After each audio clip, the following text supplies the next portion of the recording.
창세기 22장 1절에서 14절 말씀 우리 보도록 하겠습니다. 창세기 22장 1절에서 14절 말씀입니다.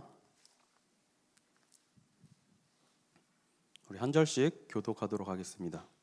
제가 먼저 읽겠습니다.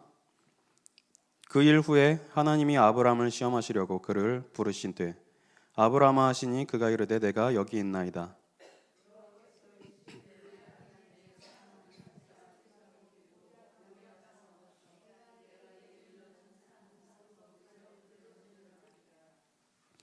아브라함이 아침에 일찍이 일어나 나귀의 안장을 지우고 두 종과 그의 아들 이삭을 데리고 번제에 쓸 나무를 쪼개어 가지고 떠나 하나님이 자기에게 일러주신 곳으로 가더니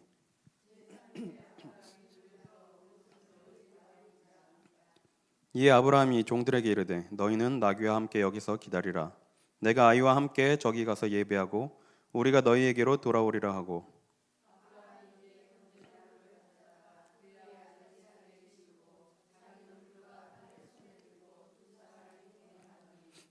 이삭이 그 아버지 아브라함에게 말하여 이르되 내 아버지여 하니 그가 이르되 내 아들아 내가 여기 있노라. 이삭이 이르되 불과 나무는 여기 있거니와 번제할 어린 양이 어디 있나이까.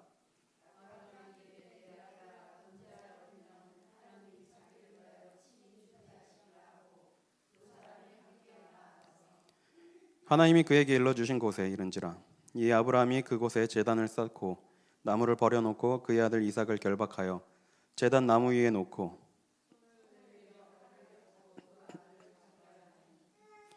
여호와의 사자가 하늘에서부터 그를 불러 이르시되 아브라함아 아브라함아 하시는지라. 아브라함이 이르되 내가 여기 있나이다 하며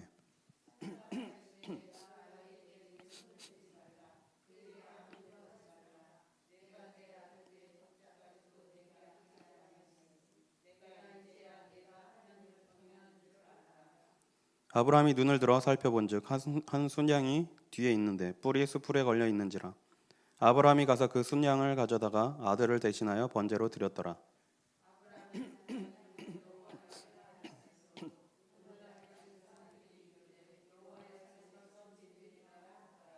아멘.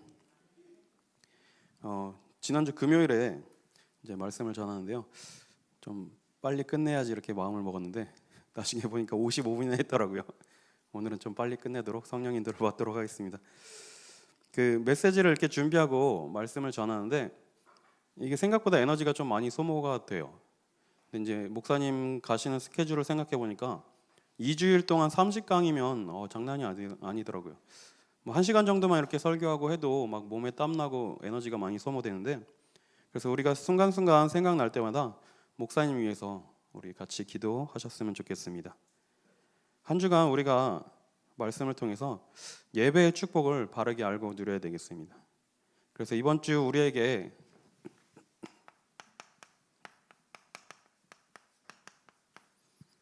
상번제의 축복을 누리라는 말씀을 주셨는데요. 그냥 누리는 정도가 아니라 나 자신을 매일매일 하나님께 번제로 드리라는 말씀을 주셨어요. 그래서 우리는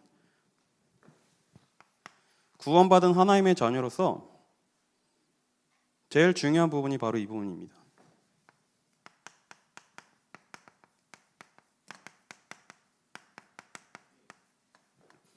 우리가 절대로 놓치지 말아야 될 부분입니다.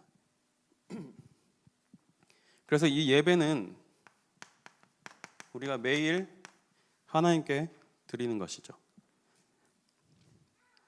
그래서 말씀을 통해서 우리가 받았는데요. 예배할 수 있는 조건이 있습니다. 예배자의 조건이 있어요.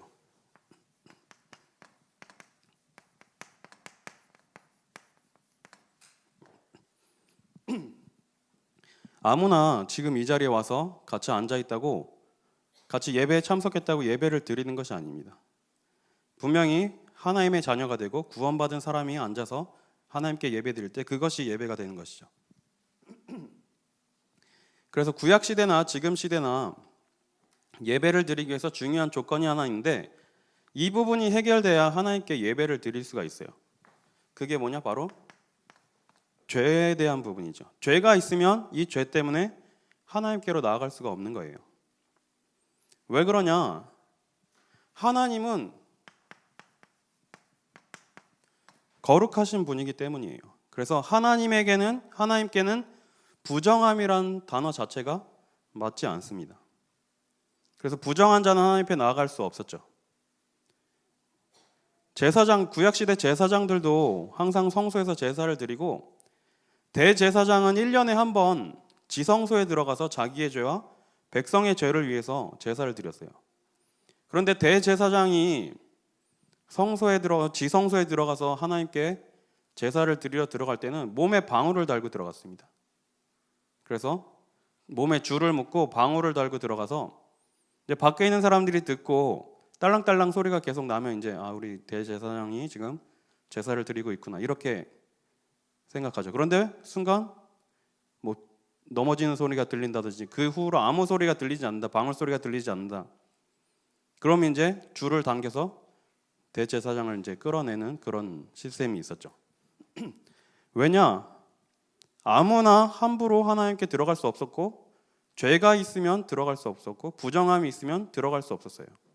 대제사장이 지성소에 들어가서 하나님께 제사를 드릴 때 자기가 가지고 있는 부정함 이것들을 정결하게 하지 않고 뭐 작은 것이라도 잊어버리고 들어간다면 그 자리에서 하나님 앞에서 바로 죽게 되는 거예요.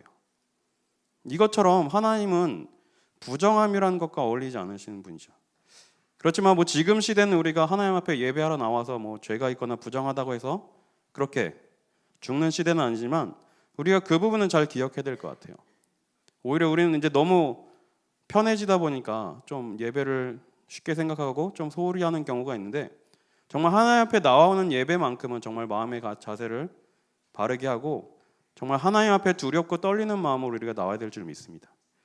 이게 너무 이제 매주 주일 예배 드리고 수요일 금요일 이게 이제 잦아지다 보면 약간 이제 타성에 젖어드는 경우가 있죠. 그래서 약간 좀 습관화되고 좀 쉽게 생각할 수가 있는데, 우리가 순간순간 예배에 대한 이런 중요한 부분을 우리가 잘 기억해야 될 것입니다.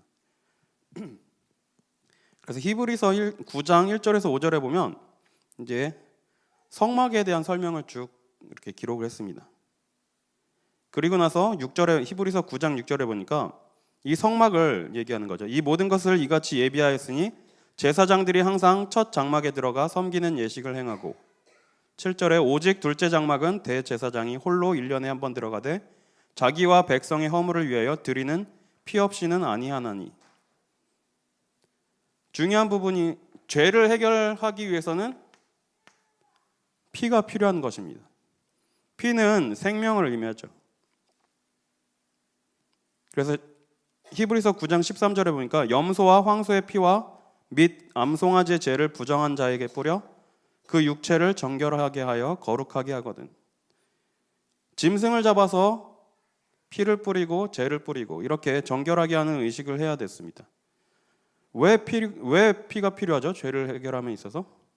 로마서 6장 23절에 보니까 죄의 싹은 사망이라고 분명히 이렇게 말씀하고 있습니다. 우리가 죄를 지으면 무조건 죽어야 돼요. 죄를 해결하려면. 그런데 죄를 지을 때마다 죽을 수 없기 때문에 우리 대신 죽을 대속물을 이제 가지고 온 거죠. 그래서 그 짐승에게 우리의 죄를 덮어씌우고 우리 대신 죽게 하는 거예요. 그래서 구약 시대 때는 소나 양, 염소, 그런 비둘기 이런 짐승을 잡아서 피를 빼고 우리의 죄를 전가시키고 대신 죽게 했죠. 그래서 이 부분을 대속물이라고 하는 거죠. 우리 대신 우리의 죄를 위해서 대신 죽어줄 존재를 대속물이라고 하는 거예요.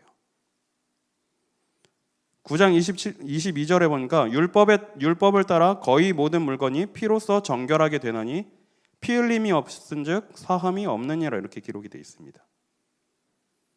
그래서 죄 있는 사람은 죽어야 되는데 대신 매일매일 죽을 수가 없기 때문에 우리 대신 죽을 대속물을 죽였어요. 그래서 피를 받았죠. 그런데 우리는 이렇게 하나님 앞에 함부로 나아갈 수 없고, 하나님께 나아가려면 짐승을 잡고 피를 흘려 이런 의식을 행해야 되는데, 우리에게 이 하나님과 우리 사이에 개입된 사건이 있어요. 그게 뭐죠? 예수님께서 십자가를 지신 이 사건입니다. 그래서 9장 12절에 보니까 염소와 송아지의 피로 하지 아니하고 오직 자기의 피로 영원한 속죄를 이루사 단번에 성소에 들어가셨느니라. 성소에 대제사장이 들어가려면 함부로 못 들어갔어요. 다 모든 것을 해결하고 들어가야 되는데 예수님께서는 단번에 성소에 들어가셨다고 이렇게 기록하고 있죠. 그리고 14절에 보니까 영원하신 성령으로 말미암아 흠없는 자기를 하나님께 드린 그리스도의 피가 어찌 너희 양심을 죽은 행실에서 깨끗하게 하고 살아계신 하나님을 섬기게 하지 못하게 했느냐 이렇게 기록하고 있습니다. 우리는 짐승의 피가 필요했지만 이제는 예수님께서 십자가에서 흘리신 이 보혈로 말미암아 한 번에 단번에 죄 문제가 해결된 것입니다. 그래서 15절에 보니까 이로 말미암아 그는 새 언약의 중보자이시니 이는 첫 언약 때에 범한 죄에서 속량하려고 주구사 부르심을 입은 자로 하여금 영원한 기업의 약속을 얻게 하려 하심이라 이렇게 기록하고 있습니다. 예수님께서 우리의 죄를 위해서 십자가에서 대신 죽으신 이 사건 이후로 우리는 모든 죄가 완전히 해결됐고 누구든지 언제든지 하나님 앞에 마음껏 나아갈 수 있게 된 거예요. 그래서 지금 시대는 예배자의 조건은 십자가에서 나를 위해 피 흘리신 예수 그리스도를 믿고 이분이 나의 주인이 되신 사람은 하나님께 예배할 수가 있는 거예요.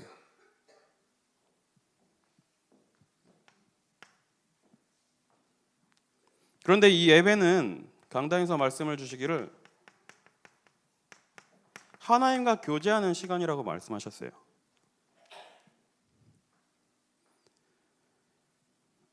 하나님은 뭐 어디든 계시죠. 뭐 꼭 교회에 와야지만 하나님이 계신 건 아니에요. 우리가 잠잘 때, 밥 먹을 때, 뭐 화장실 갈 때도 어디든지 어디서나 항상 함께 계시는데 뭐 어린아이들은 이런 생각할 거예요. 아니 왜 꼭 교회 가야 예배를 드려야 됩니까? 집에서 인터넷으로 봐도 되는데. 뭐 당연히 맞는 말이기도 해요. 집에서 드린다고 전혀 뭐 하나님이 벼락을 내리시거나 뭐 이러지는 않습니다. 그런데 예배에 하나님께서 숨겨두신 중요한 비밀이 있어요. 아니 뭐 숨겨두셨다고 하기도 좀 뭐하죠. 그냥 하나님은 대놓고 말씀하셨어요. 예배를 통해서 내가 내 백성들을 만나겠다. 출애굽기 29장 42절에 보니까 이는 너희가 대대로 여호와 회막문에서 늘 드릴 번제니라. 내가 거기서 너희와 만나고 네게 말하리라 이렇게 말씀하셨어요.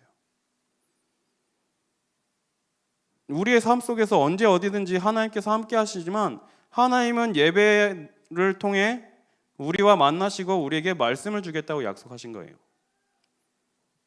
그런데 아까도 말씀드렸지만 우리는 어디서든지 무릎 꿇고 하나님께 예배할 수 있고 하나님을 만날 수가 있어요. 그런데 하나님은 하나님께 예배하러 나왔을 때 말씀을 주신다고 그렇게 말씀하고 있습니다.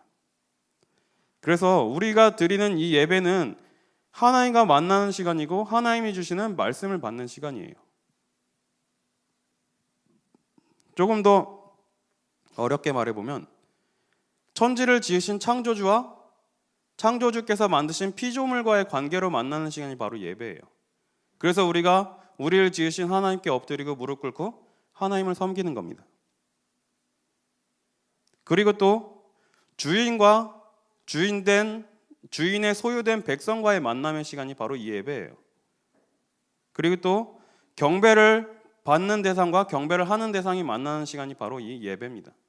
그래서 우리가 이 예배를 너무나 소중하게 생각해야 될 이유입니다. 그런데 출애굽기 29장 45절에 보니까 하나님이 분명히 이렇게 말씀하고 계세요.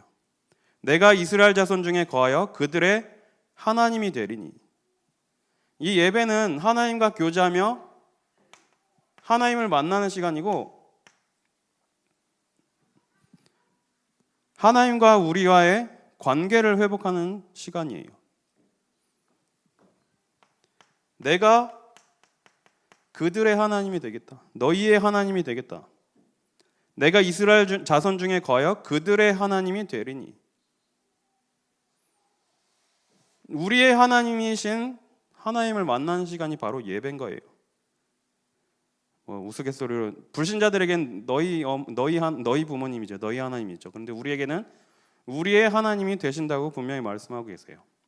그래서 46절에 보니까 그들은 내가 그들의 하나님 여호와로서 그들 중에 거하려고 그들을 애굽 땅에서 인도하여 낸 줄을 알리라. 나는 그들의 하나님 여호와니라. 이렇게 분명히 말씀하고 있습니다. 내가 그들의 하나님 여호와로서 그들 중에 거하려고 이스라엘 백성들을 애굽 땅에서 인도해냈다고 말씀하고 계세요.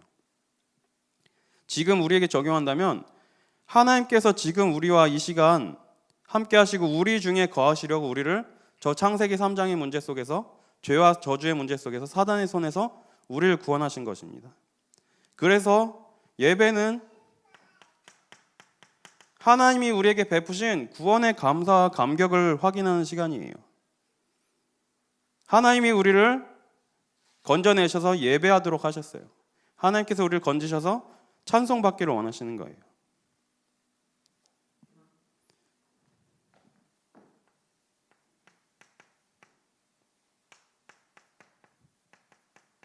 그리고 절기와 예물에 대한 중요한 부분을 말씀을 우리가 받았습니다.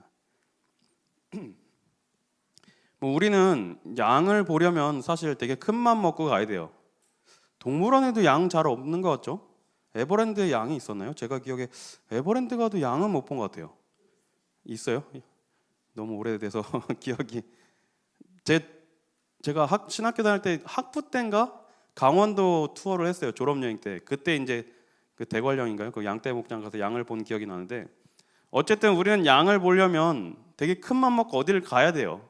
그런데 이스라엘 백성들이 살던 이 구약 시대는 양이 너무나 흔했어요. 그냥 발에 치는 게 양이었어요. 어떻게 보면 사람 숫자보다 양의 숫자가 더 많았을 것 같기도 해요. 왜냐하면 이제 유목 생활을 했기 때문이죠. 그런데 양을 항상 데리고 다녔겠죠. 키우고 이동할 때마다 양의 무리, 소의 무리, 짐승의 무리를 항상 이렇게 데리고 다녔어요. 그런데 하나님은 그 짐승을 잡아서 하나님께 제사를 드리라고 말씀하시죠. 그래서 제물을 하나님께 드릴 때는 어떻게 드렸냐면 짐승을 쪼개고 피를 빼고 내장을 긁어내고 다 몽땅 하나님께 태워서 드렸어요. 자, 우리도 마찬가지로 하나님께 예배 드릴 때 우리의 모든 것을 하나님께 드리는 시간이 되어야 될 줄 믿습니다. 그리고 또 곡식을 기름과 섞어서 이것을 구워서 반죽을 만들어 구워서 이것을 다시 불에 태워서 또 드리기도 했고요. 또 독주를 부어 드리기도 했고, 어쨌든 예배는 이런 예물을 드렸고 중요한 제물이 있었는데, 이제는 우리가 나 자신이 하나님 앞에 제물이 되어야 됩니다. 그래서 우리는 예배 시간에 나의 생각, 체질, 고집을 다 내려놓고 하나님께 집중하는 시간이 되어야 돼요. 그럴 때 하나님이 우리에게 말씀을 주시고 그 말씀을 통해서 중요한 부분을 깨닫게 해주시는 것입니다. 그래서 우리가 한 주간, 저 위에 적었네요. 상번제, 매일매일 순간순간마다 하나님께 드리는 예배를 기억하시면서 중요한 응답들을 확인하시기를 기도하겠습니다. 오늘 우리가 창세기 22장을 읽었는데요. 그 강단을 통해서 상번제라는 그 제목을 이렇게 보자마자 가장 누구나 다 떠올리셨겠죠. 이삭이라는 인물을. 자, 그런데 이삭이 중요한 체험을 했어요. 어떤 체험을 했죠? 본인이 번제물이 될 뻔한 체험을 한 거예요. 아까 말씀드린 대로 번제를 드리려면 쪼개고 내장을 긁어내고 불에 태워서 드려야 돼요. 되게 좀 생각하면 좀 무시무시하죠. 자, 그런데 이 이삭이라는 인물은 아브라함의 아들이죠. 누구나 잘 아시는 부분인데요.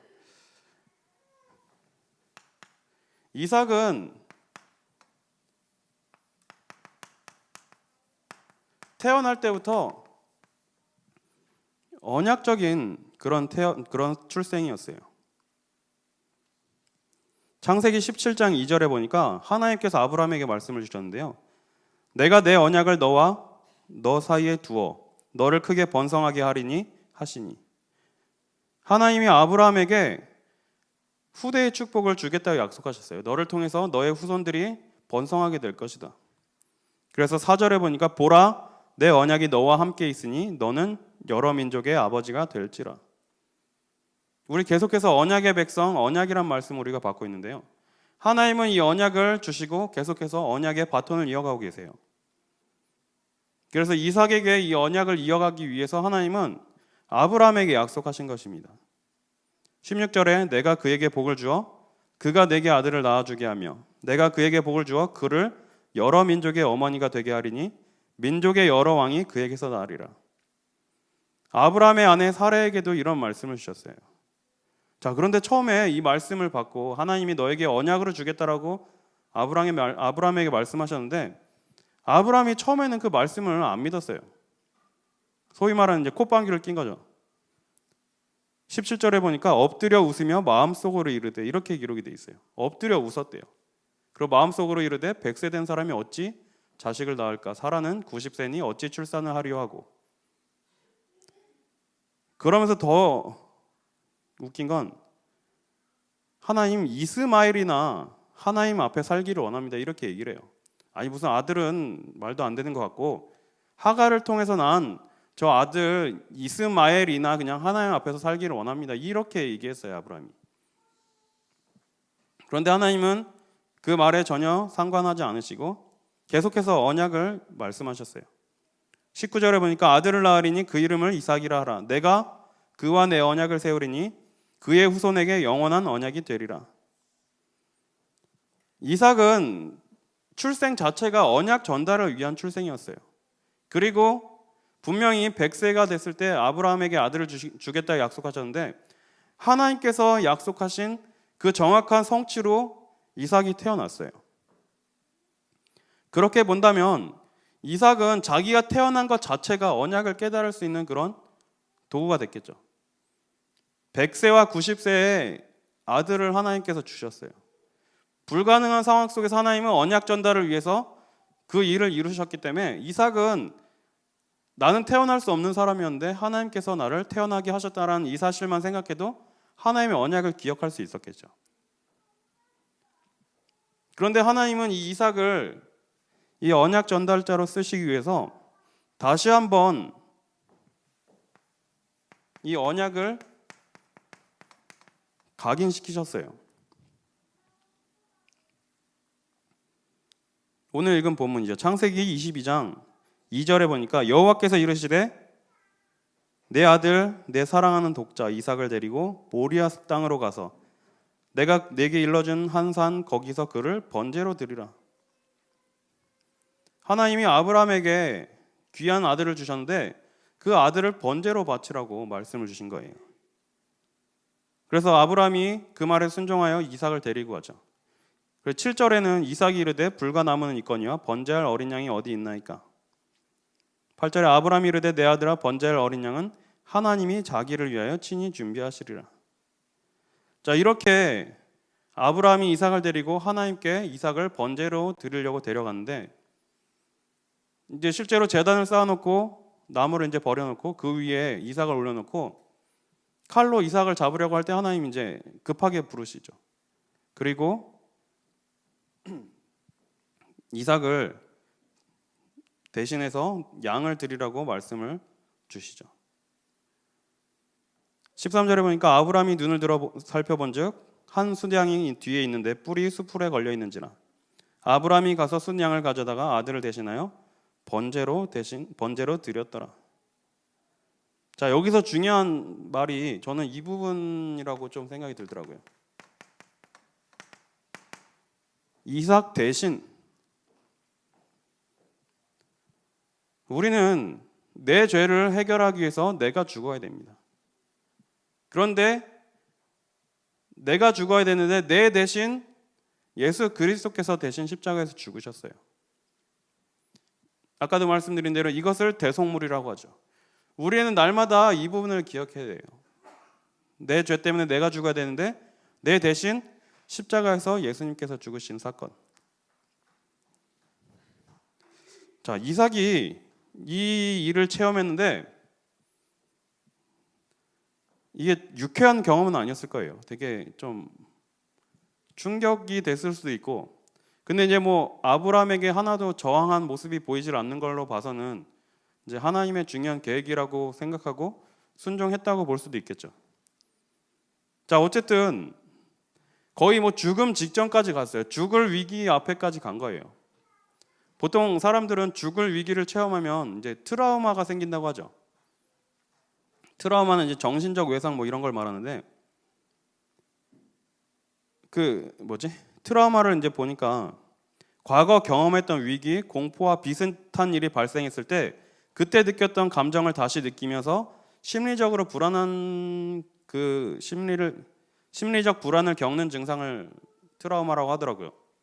그러니까 과거의 어떤 그런 충격적인 사건, 강력한 그런 어떤 충격을 나에게 준 사건을 통해서 그게 이제 각인이 되는 거죠. 그래서 비슷한 상황이 되면 이제 그때 느꼈던 그 두려움에 잡히는 게 이제 트라우마예요. 제가 아는 어떤 사람은 김밥을 안 드세요. 뭐 예상하시겠지만 김밥을 한번 드시고 체해서 거의 이제 죽기 직전까지 가셨다가 이제 그래서 김밥만 봐도 쳐다도 안 보시는 이런 분인데, 근데 곰곰이 생각해봤어요. 그때 먹고 체해서 죽을 뻔했던 그 김밥과 10년이 지난 후에 만난 김밥은 완전히 다른 김밥인데 왜 그 김밥을 보고 두려움을 느낄까? 아까 말씀드린 대로 과거의 그 경험이겠죠. 자, 그러면 그 김밥이 입에 들어간다고 진짜로 체하고 뭔가 그런 어떤 일을 일으킬까요? 그럴 수도 있겠죠. 근데 더 중요한 것은 뇌 속에서 반응을 일으키는 거예요. 그 김밥이란 자체가 이제 자기에게는 어떤 충격으로 다가왔기 때문에 김밥 자체가 생각 속에서 거부를 시키는 거예요. 사실 김밥인지를 모르고 먹으면 얼마든지 먹을 수 있겠죠. 저도 어릴 때 이제 뭐 보신탕을 아예 안 먹었는데 어떻게 귀여운 우리의 친구를 먹을 수 있냐 뭐 이런 어릴 때 이제 그런 마음 있잖아요. 근데 이제 부모님하고 어디 이렇게 산에 가서 이제 음식을 먹는데 무슨 음식을 시키셨는지 기억도 안 나요. 그냥 먹으라고 하는데 야 이거 멧돼지 고기야 맛있게 먹어 이래서 그냥 먹었어요. 나중에 알고 보니까 그게 멧돼지 고기가 아니었더라고요. 이것처럼 우리는 생각하는 거에 따라서 달라요. 아마 그게 멍멍이라고 제가 알고 생각했다면 절대로 못 먹었을 거예요. 자, 이것을 보고 이제 트라우마라고 하는데 저는 이런 단어를 한번 만들어 봤어요. 자, 이삭이 느꼈던 이 감정, 이때 느꼈던 이 기분, 이삭에게 이게 거룩한 트라우마로 자리 잡지 않았을까? 자, 이때 이후로 아까 말씀드렸지만 이스라엘 이 시대는 양이 흔했던 시대라고 말씀드렸죠. 이때 이후로 이삭은 양만 봐도 움찔움찔했을 거예요. 제단 위에 올라가서 통구이가 될 뻔한 그 사건이 몸속에 각인이 되어 있었겠죠. 자, 이게 보통 그냥 뭐 사고나 사건으로 인해서 죽을 뻔한 경험이라면 어떤 진짜 말 그대로 트라우마되고 정신적인 그런 충격이 됐을 텐데 이삭에게는 이게 거룩한 트라우마가 되지 않았을까 이런 생각이 들더라고요. 뭐 이삭이 그 이후로 양꼬치를 잘 먹었는지 안 먹었는지 모르겠지만 양만 보면 양 털만 봐도 기억났을 거예요.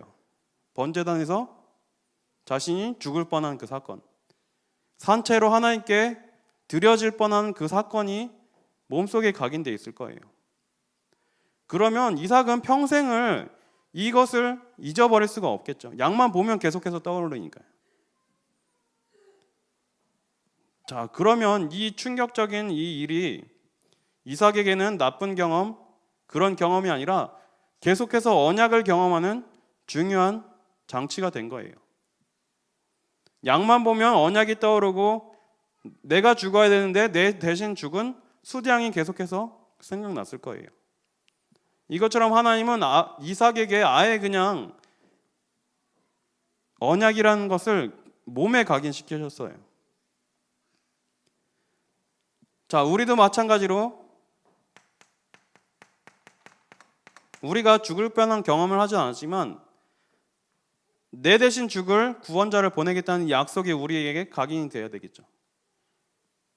그런데 하나님은 이 부분을 여러 가지 방법으로 우리에게 주시기도 해요. 그런데 가장 좋은 방법은 굳이 우리가 번제단에 안 올라가도 말씀을 통해서 이 부분을 확인해야 될 것입니다. 매일매일 하나님께 드리는 번제를 기억하는 중요한 경험이 됐겠죠. 그러면서 여기서 나온 유명한 말이 있죠. 여호와 이레. 하나님이 모든 것을 완벽하게 준비하셨어요. 14절에 보니까 아브라함이 그 땅 이름을 여호와 이레라 하였으므로 오늘날까지 사람들이 이르기를 여호와의 산에서 준비되리라 하더라. 여호와 이레는 여호와께서 준비하셨다는 뜻이에요. 하나님이 우리를 위해서 모든 것을 완벽하게 예비하시고 준비하셨습니다. 우리는 이 부분을 믿어야 됩니다. 하나님은 우리 모든 인류가 하나님을 떠나고 타락할 것을 이미 아시고 복음을 예비하신 거예요. 그리스도를 준비하신 것입니다. 로마서 16장 25절에 보니까 나의 복음과 예수 그리스도를 전파함은 영세전부터 감추어졌다가 바울이 이렇게 기록하고 있어요. 하나님은 우리를 구원하시려고 복음을 예비하시고 우리에게 이것을 깨닫도록 하신 거예요. 그래서 우리는 이 사실을 기억하고 이 언약의 배턴을 우리 후대들에게 바르게 전달해야 되겠죠. 그래서 우리 자녀들에게, 우리 후대들에게 정말 예배가 무엇인지 이 부분을 우리가 정확히 가르쳐야 됩니다. 저는 이제 몇 번 말씀드리게 되지만 아버지는 이제 장교 출신이시고 외가 쪽으로는 외할머니, 외할아버지가 교사 부부 출신이세요. 일제시대 때 교사를 하셨던 부부 교사셨는데 그러다 보니까 이제 군인 집안, 교사 집안, 그러니까 아버지, 어머니 둘 다 장난이 아니었어요. 어머니 엄청 율법적이고 막 그렇게, 아버지는 또 완전 군인 정신으로 우리를 키우시고. 그래서 저 어릴 때 아들로 자란 기억보다 사병으로 자란 기억이 더 많은 것 같아요. 거의 저는 어릴 때 놀이터에서 논 기억보다 군 연병장에서 논 기억이 더 많아요. 막 꺼멓게 칠해진 통나무 위에서 막 놀고 유치원생 때 막 그렇게 놀았던 기억이 아직도 조금씩 있어요. 그런데 이제 아버지는 항상 그러다 보니까 저와 동생에게 말씀하실 때 부탁이나 그런 게 없어요. 그냥 무조건 명령이에요. 그리고 어머니는 고지식하고 율법적인 이거로 엄청 힘들게 하셨죠. 복음을 깨달으신 후에는 완전 이제 바뀌긴 했는데, 그런데 제가 어릴 때 기억에 정말 많이 혼나고 맞고 막 이랬어요. 아버지한테도 엄청 맞고, 거의 그때는 이제 군인들도 많이 맞는 시대였으니까 거의 이제 손에 잡히는 거 테니스 라켓, 빗자루 등등등 엄청 맞았던데, 근데 어머니께서 진짜 불같이 화를 내실 때가 있었는데 예배를 빠지는 날이었어요. 제 기억에는 제가 예배를 살면서 빠진 기억이 거의 별로 없는 것 같긴 한데, 뭔가 예배를 빠지거나 예배에 소홀히 했다? 진짜 그날은 거의 집안이 반쪽이 나고 진짜 죽는 날이었어요. 거의 이제 밥도 못 먹고 거의 이제 맨몸으로 쫓겨나다시피 할 정도로 엄청 그렇게 혼났던 기억이 나는데, 지금 생각해보면 약간 좀 너무하다 싶기도 하고, 아니 아이라도 인격이라는 게 있는데 존중해줘야 되는 거 아니냐, 좀 이런 생각도 들고, 그리고 그 어린 나이에는 사실 선택에 의해서 간 게 아니기 때문에 하나님이라는 분이 계시는 건 어느 정도 알겠지만 막 확실히 믿어지는 시기는 아니기도 하잖아요. 예배를 드려야 될 이유를 알고 나서 이러면 이해를 하겠는데 어릴 때부터 이렇게 하셔가지고 어릴 땐 그게 좀 이해가 안 됐어요. 그런데 지금 생각해 보니까 번제단에 올라가서 죽을 뻔한 기억은 아니지만 예배를 안 드려서 어머니한테 진짜 맞아 죽을 뻔한 이 기억이 저에게 각인이 되었는데, 이게 자칫 잘못하면 잘못된 각인으로 기억될 수도 있겠죠. 그래서 평생 이제 교회에 다시 회복되기 힘든 사람들도 분명히 있긴 해요. 근데 저는 이걸 통해서 다른 건 몰라도 그냥 제 몸에 각인된 게 예배 빠지면 죽는다. 어머니가 저렇게 화를 내시는 거 보니까 예배만큼은 정말 중요한 거구나라는, 그게 저한테는 이렇게 각인이 되어 있더라고요. 그러니까 단순히 그냥 예배를 빠지면 안 되고 예배를 꼭 드려야 되고 이 수준이 아니라, 이렇게 어머니가 화를 내실 만큼 예배라는 게 중요한 거구나라고, 그게 이제 저한테 이렇게 각인이 되어 있더라고요. 우리 후대들에게, 우리 자녀들에게 이 예배에 대한 부분만큼은 정말 조금이 아니라 강력하게 우리 후대들에게 이 부분을 가르쳐야 될 줄 믿습니다. 자, 아까도 말씀드렸지만 자녀들의 인격 중요해요. 우리 후대들의 인격 중요합니다. 그래서 요즘에 학교에서 아이들에게 매도 안 되죠. 체벌도 못 하죠. 그런데 자녀들의 인격을 존중한다고 하나님 앞에 바르게 드리는 예배가 안 되도록 자녀를 그렇게 만든다면 그게 어떻게 보면 바른 인격 존중이 아닐 거예요.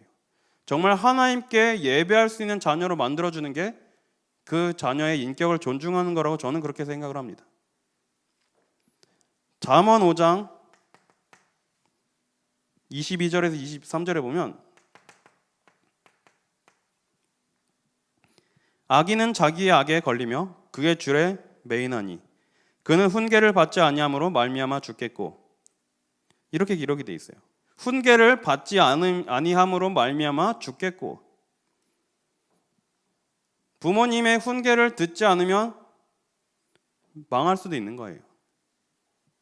부모님의 훈계를 듣고 예배의 소중함을 깨닫는 자녀들로 바르게 키우시는 우리 성도님들 되시기를 바랍니다. 그래서 하나님을 정말 경외하고 예배하는 것이 무엇인지 각인되어야 될 시기에 우리 자녀들에게 각인시켜야 되는 거예요. 이제 이삭에 대한 부분을 말씀을 보면서 대속물이라는 이 번제라는 말씀을 보면서 그냥 이제 드는 생각이, 교회 마당에다 번제단 하나 만들어 놓고 애들을 좀 한 명씩 올려 놓고 좀 한번 해야 되는 거 아닌가, 좀 이런 생각도 좀 하긴 했어요. 이삭 체험 코스를 만들어서 한 번씩 좀 돌릴까.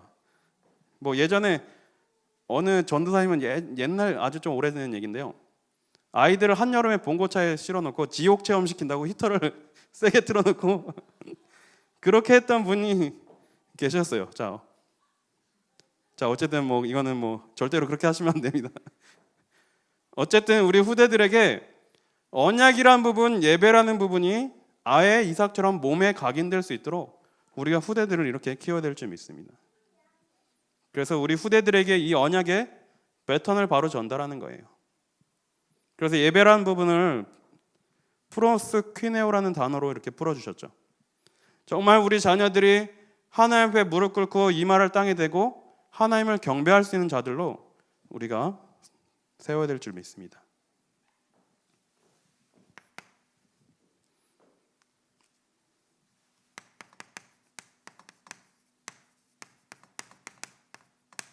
우리가 예배를 통해서 순간순간마다 복음을 확인해야 됩니다. 그래서 하나님은 예배를 통해서 우리에게 말씀을 주세요. 특히 우리 강단은 매주마다 복음을 강조하는 강단입니다. 몇 번 말씀드렸지만 매주마다 강단에서 복음을 선포한다, 이게 얼마나 큰 축복인지 몰라요. 진짜 어떤 목사님은 매주마다 소위 말해서 속된 말로 이제 막 까시는 분도 있어요. 성도들 훈련시킨다고 그거는 이제 나름대로 하나님의 계획이 있는 것이라고 생각하겠지만, 자 어쨌든 매주마다 강단을 통해서 우리에게 복음이 선포된다, 우리에게 주실 수 있는 축복 중에 가장 큰 축복이라고 저는 생각을 해요. 강단에서 매주마다 율법이 선포된다, 예배 빠지면 벼락 맞는다라는 말씀을 매주 강단에서 선포하신다, 그것만큼 불행한 게 없겠죠. 강단을 통해서 우리에게 매주 복음이 선포된다, 이 부분의 중요성을 우리가 잘 붙잡아야 돼요. 잠언 29장 18절에 보니까 묵시가 없으면 백성이 방자에 행하거니와 율법을 지키는 자는 복이 있느니라, 이렇게 말씀하고 있어요. 우리가 말씀을 놓치면 방자히 행할 수밖에 없는 거예요. 일부러 내가 방자히 행해야지, 내가 일부러 삐딱선을 타야지, 내가 일부러 교회가 가는 방향에 반대되고 브레이크를 걸어야지, 일부러 이런 사람 없어요. 그런데 왜 그런 자리에 있게 되냐? 말씀을 놓치면 그렇게 되는 거예요. 순간순간 주시는 말씀을 우리가 붙잡아야 됩니다. 그리고 왜 우리가 말씀을 붙잡아야 되냐? 아모스 3장 7절에 주 여호와께서는 자기의 비밀을 그 종 선지자들에게 보이지 아니하시고는 결코 행하심이 없으시리라, 이렇게 말씀하고 있어요. 하나님이 행할 일을 우리에게 말씀을 통해서 먼저 주시고 이 일을 반드시 성취시키시는 것입니다. 그래서 우리가 매주 주시는 말씀을 통해서 매일매일 복음을 확인하시길 바랍니다. 자, 그리고 우리는 이 주신 말씀 붙잡고 우리의 삶 속에서 기도를 누려야 됩니다. 그런데 우리가 어떤 기도를 해야 되죠? 열왕기상 8장 25절. 자, 솔로몬이 하는 기도인데요. 뭐라고 기도를 하냐? 뒤쪽에만 보겠습니다. 다윗을 위하여 그 허하신 말씀을 지키시옵소서. 솔로몬이 이렇게 기도를 해요. 다윗을 위하여 그 하신 말씀을 지키시옵소서. 어떻게 보면 좀 거만한 태도일 수도 있겠죠. 좀 버릇없어 보일 수도 있겠죠. 그렇지만 우리는 이런 식으로 하나님께 기도를 해야 돼요. 하나님 주시는 말씀 붙잡고 그 하나님께서 약속하신 언약에 근거한 기도라는 것입니다. 하나님은 언약을 주셨기 때문에 반드시 성취하실 수밖에 없어요. 반드시 성취될 그 하나님의 말씀을 붙잡고 우리는 기도하는 것입니다. 하나님, 다윗을 통해 우리 아버지 다윗에게 주신 그 말씀을 지키시옵소서. 또 26절에 보니까 이스라엘의 하나님이여 원하건대 주는 주의 종 내 아버지 다윗에게 하신 말씀이 확실하게 하옵소서. 이렇게까지 기도를 합니다. 제가 이제 장남이고 남동생이 한 명인데, 이제 장남은 집안 걱정을 좀 하죠. 부모님 입장을 좀 생각해요. 그런데 2명인데도 동생은 막내더라고요. 2명인데 한 5명 중에 막내면 막내구나 하겠는데, 2명인데 뒤에 있으면 막내란 표현이 조금 아깝지 않나 이렇게 생각이 드는데, 막내는 막내더라고요. 근데 어머니가 이제 막 훈련 받으신다고 저랑 동생이 막 중고등학생 시절에 막 엄청 많이 다니셨어요. 집에 밥이 없으면 저는 그냥 제가 알아서 꺼내서 챙겨 먹어요. 막 다 찾아가지고. 없으면 뭐 안 먹거나 뭐 그냥 말아요. 근데 동생은 항상 꼭 전화를 해요. 어머니한테 밥 내놓으라고. 어머니가 다 차려놓고 다 만들어놓고 꺼내서 먹을 수 있게 완벽하게 세팅을 해놓고 나가셔도 꺼내 먹으면 되는데 꼭 전화해요. 밥 내놓으라고. 그럼 제가 보고 저는 그걸 보고 이해를 못하죠. 아니, 다 차려놨는데 먹으면 되지 왜 어머니를 귀찮게 하냐. 그런데 나중에 보니까 어머니는 오히려 죄송하고 미안해서 어머니에게 말씀을 못 드리는 저보다 그 당당하게 자녀의 권세를 사용하며 밥 내놓으라고 따지는 그 아들을 더 기뻐하더라고요. 어쨌든 계속해서 요구하고 찾아내고 챙겨 먹고 하는 그 아들의 그 당당한 권리를 더 좋아하시더라고요. 뭐 그렇다고 장남을 싫어하신다는 말이 아니라, 우리가 하나님 앞에서 하나님 자녀로서 누릴 수 있는 신부와 권세를 당당히 누리면 됩니다. 그런데 우리는 자칫 생각하면 감히 내가 어떻게 막 그렇게 체면 따지고 이렇게 따질 때가 있는데, 안 그렇습니다. 하나님은 우리에게 언약을 주셨기 때문에 반드시 성취하실 수밖에 없어요. 한 주간 강단에서 주신 말씀을 언약으로 붙잡고 기도 속으로 들어가는 것입니다. 그리고 우리의 모든 삶이 결국 전도를 위한 삶으로 연결되겠죠. 뭐 전도를 해야 된다 이런 게 아니라 내가 복음을 누리면 전도가 되어질 수밖에 없는 그런 삶이 되어지는 것입니다. 자, 한 주간 말씀 붙잡고 승리하시기를 기도하겠습니다.